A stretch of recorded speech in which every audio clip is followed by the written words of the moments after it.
So, hello everyone. I'm so excited and grateful that today it's with me, Chris Cumminsom, who is an incredible soul entrepreneur. And Chris, could you introduce a little bit yourself? Yeah, sure. My name is Chris Cummins. I run a company called OTD, which stands for Our Training Department. We're based in Birmingham in the UK, although I live in Kent, which is southeast of London. We have around a dozen people working in the office, although it's virtual at the moment. And we have around just over 100 business coaches throughout the world training on our behalf in a freelance capacity. Wow. So tell us a little bit more about what is your business about? What do you do? What your coaches support other people? So we run a number of corporate trainings. Most of the organizations that we work for are big corporate organizations. I won't name them, but they're normally on Wall Street or the FTSE 100.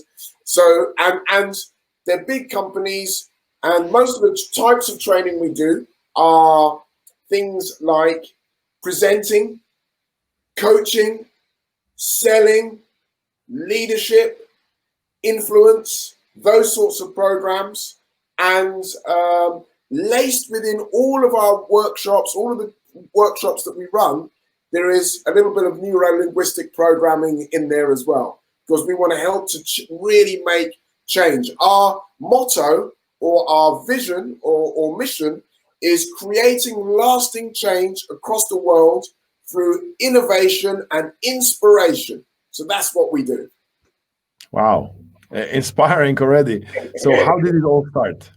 Okay, so maybe I had a very big plan many years ago. I worked in corporate life. I worked in the pharmaceutical industry myself. I started back in 1988 as a sales rep, and I worked my way up to sales manager, marketing manager, national sales manager, all these big roles within a couple of pharmaceutical companies. But when I was a manager, I made a decision that I was going to run my own business, kind of doing what we're doing now. And that was 8 years into my 10-year plan. The opportunity arose, so I took it. And OTD came out of that 14 years ago. Wow. So what is the vision of the company today? So really, you know, the strap line that we have is inspiring people, which, as you know, is a nice kind of ambiguous statement, right? And I guess the whole point is we want to make sure that our team, the people that we serve, are inspired to change. So it doesn't matter whether we're running a presentation skills workshop, we need them to be convinced that they can be even better, much better, and they continue to make that change last and continue to get even better as they move forward. So it doesn't matter what we train the people in, we want them to really make a change. So if you were to start again today, what would you do differently? Good question. I wouldn't change the business itself. I wouldn't change our mission, but maybe some of the decisions we made earlier on, I probably would not have made them in terms of the people we chose at the beginning compared to the wonderful people we have now. So that's definitely one thing. And maybe another thing is we probably would have used more technology earlier. So that's another thing, you know. Now with the COVID scenario, we've got to do a lot of virtual training. Luckily, we were already doing this 3 or 4 years ago, and then we became super experts within a few months, you know. So that I would have used that a lot earlier on as well. What do you like to do in your free time? I like to watch football, but even now we're not able to do this because of the COVID situation. But I love to go live to the games. The adrenaline rush when the goal goes in, you know, for your team. I love this. But also, apart from that, I love spending time with my family. I have a wife. I have 5 children. One of them is not a child. One's a grown up. She lives, you know, by herself and runs her own business. I have 4 small children. who take up a lot of our time, and we love it. Beautiful. So how do you recharge yourself? Good question. I think the key thing for me is one of the ways I do that is keeping my mind focused and actually working on new things all the time. So that really helps me. You know, they always say a change is as good as a rest. So I love making sure that I'm constantly looking at new ideas and goals and actually going for them. You know, that's a really, really important thing for me. And I like to go on vacation. We have a holiday home in Barbados, which is where my family originally came from. And so it's quite nice to go and see my grandmother. She's 94. So, wow. And a lot of my other aunts and uncles over there and cousins. So that's a great place to recharge. Nothing better than a nice tropical island by the sea to really relax. So wonderful. So what do you like to read? Whoa, I read so many. So I read so many books, right? I wish I could show you, right? I have a massive library. In fact, once my wife banned me from buying any more books. So I said, okay, we buy a new house with bigger. So, so I read a lot of books on business. I read a lot of books on the mind, how the mind works. At the moment, I'm reading a lot of books on Black history because all of this stuff that's been happening, I'm now being asked a lot of questions. You know, can you talk to us about this? And I've really made sure that I know my history really well, the Black history. And so at the moment, I'm reading a lot of those books as well, so that I can give people some very good, sincere answers that they're asking. So yeah, I'm a constant reader. So is there a book that you would like to recommend or give away to others? Oh, wow. The one that I really love, amongst a lot of the other ones I love, is Thinking on Purpose by Dr. Richard Bandler, Owen Fitzpatrick, and Glenda Bradstock. I think it's an absolutely brilliant book, because not only does it show you that if you change the way you think, you can change the way you feel, and you can begin to do much better things, but it also gives you exercises that you can do, and it uses technology to kind of, with little mini videos that you can watch if you use your QR code on there as well. So it's a very hands-on practical book. So great book for anyone to read. So who is your role model? Wow. I have a number of role models, but aside from my own family, of which I have several in my family, I would probably say people like Richard Bandler, John Laval, Kathleen Laval, and all of the team who, like yourself, who are assistants who work with Richard and John and Kathleen in the seminars. So really, they're kind of my role models. What do you do, Chris, to learn more about growing your business? Wow, that's a really good question. It's really interesting, because today I had a 4-hour meeting with one of our big clients or big customers, right? And what we do is we have a series of questionnaires, or one questionnaire which has lots of different questions linked to the customer journey. So we ask specific customers within some of these big accounts that we have to complete this questionnaire, and then we amalgamate all of the data, and then we go back to the customer and show how we've changed based on their recommendations. So that's kind of how we grow our business, and it really does help, you know. And you know, the key thing is you get more business from the people that you're already doing business with, as long as you serve them really well, give them beyond what they're expecting. What would you say are your core values that helped you succeed? I think honesty, integrity, a kind of can-do-it attitude, strong beliefs in the people that you're working with as well, and your customers. And, you know, I really think that it's one of the other values is having a long-term vision, not a short-term vision. I think short-term is good for some things, like this challenge that we're having at the moment, but a much longer-term vision that can really, really, really help, you know, because that really helps to take the customers with you as well. So how do you react in stressful or difficult situations? That's really a good question. Well, I mean, the one thing that we were taught is to stop, breathe, and solve, right? And that kind of works pretty well, doesn't it? So, you know, but remember, the one thing that I do have, I have big pictures, long term. So, you know, in my mind, I don't plan for obstacles. I don't, you know, try and stop myself, hawk my mind. But what I do is realize that they are there. And what I need to do is make sure that I feel strong enough and resourceful enough to know that I have the resources within me to help overcome any of these obstacles, and the people around me to help me do this as well. So hopefully that answers the question. So how do you think about or maybe rituals that help you? Like, are there any rituals or habits or activities that you do regularly and they benefit you in business or maybe even private life? Massively. So yeah, that's a good question. In fact, Alex, I've got to just show you this, right?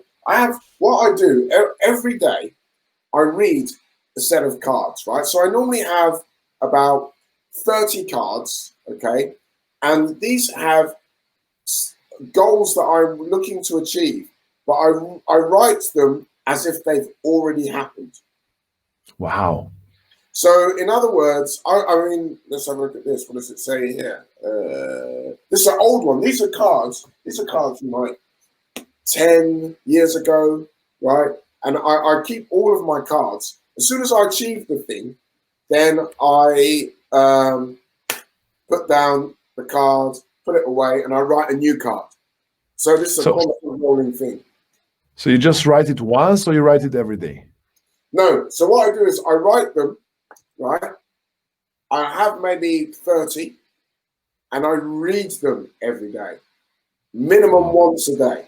Okay. Wow. I just take myself off, put myself in a nice, relaxing trance, and this is one of the first activities I do every single day. And I read the cards, you know, and you know, I'm there. I'm imagining that I've already achieved the thing, and it kind of starts to create these fake neural pathways in my brain. But what it does is, it then, when the opportunity suddenly arises, I'm ready. You know, I must act now. Does that make sense? Perfect. So I've been doing this for the best part of 25, 28 years. And it's kind of helped me. So even before the business, I was doing this. So one of my cards would have been to build a business. Does that make sense? Yes. Yeah. So, you know, and sometimes I get the thing and then I think, actually, I don't really need this. But at least it's the journey of achieving the thing that's more important than the thing. Wow. So that's my ritual. That's my, you know, and I go running every morning, or I do exercise. So I do two things: train my brain, train my body, have them connected, ready for the day. Wow. Beautiful. So there you go. Yeah. Thank you so much for sharing this. So is there any advice you hear today about running a business and you disagree with? When you say disagree, what do you mean? For example, you hear an advice, for example, you have to sell the company after 2 years, or this could be one advice, or you have to, you know, I'm not sure. There are so many advice people give for running a business or for growing a business, and some of them are fine, or you agree with them. And are there any that you disagree, that you are against, and you believe they don't work? Not really. Well, at the moment, right? This very topical debate, you know, discussion. There's a lot of stuff with the Black Lives Matter thing, And then I've seen it on LinkedIn, people kind of putting these things like saying, about, they're almost like saying we're not racist, right? And at the same time, they're kind of saying things like, oh, maybe we should have a more diverse company, But, that I think is important anyway. But don't have a diverse company because you need a diverse company. Have a diverse company because you actually really want to have a diverse company. You care about different types of people, and you know that these people can help add to your business. Don't make this some kind of fashion statement. Do you know what I mean? Wow. And a lot of people are doing this at the moment. So my view is, if you're going to do something, put your money where your mouth is. So that is that okay?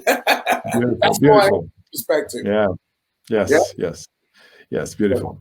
Is there a question that I should ask you, and it would be interesting for our listeners or viewers? I guess one of the things would be what have been some of the biggest challenges that you've faced in your life? Okay, wonderful. Good question. What would you answer to this one? Well, again, it has to do with the color of my skin. And some of it is kind of internal rather than external, right? So let me explain this. So I have a cousin who runs her own business. She's black. And she said to me when I was first starting out, oh, Chris, whatever you do, don't put your picture on your website or anything like this because people won't buy from black people, right? And so for a moment, I was like, oh, maybe they won't. But remember, I'd worked in the pharmaceutical industry for 20 years. People have been buying from me for all those years, right? Both the external customers and the internal people, right? Otherwise, I would not have got to such senior positions. So I ignored what she said. But that's a really important thing. And the reason why I say this is because a lot of times in my life, I have faced obstacles where people have kind of, it could have been seen as racism, right? Now, I had a choice. I could have kind of just fallen down and down and down and ended up not achieving my outcome. But the problem for me is I have big pictures of long-term outcomes, and the obstacles, whatever the obstacle is, I'm overcoming it. So I kind of ignore all of that stuff, and I kind of focus on what is my outcome, right? So of all the challenges I've faced in my life, I have kind of said, I don't really care about the challenge. My goal is this. This is there to teach me, and I'm going to learn, and then I'm going to move it out the way and move on. Does that make sense? Wow, wonderful. So I kind of, that's really helped me to, in fact, it does cause conflict at home sometimes with my wife, because sometimes she says, oh, I want to make you happy. And I'm like, you can't make me happy. I make myself happy. And she's like, oh, okay. But, but that's, I say this to the kids, somebody can't make you feel. You are allowing yourself to do this, and I think it's an important thing in life, So there you go. Thank you. Thank you so much for sharing this. Fine. So what would be one piece of advice you would give to students graduating today?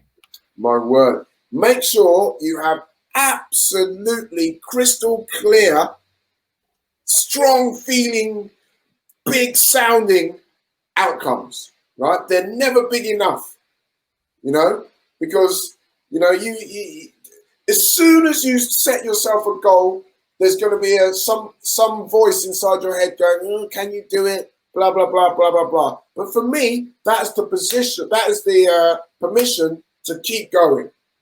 Because that's just normal, And even if you don't say it to yourself, other people will say it. So be careful who you're telling what your outcome or goal is anyway. I think that's an important thing.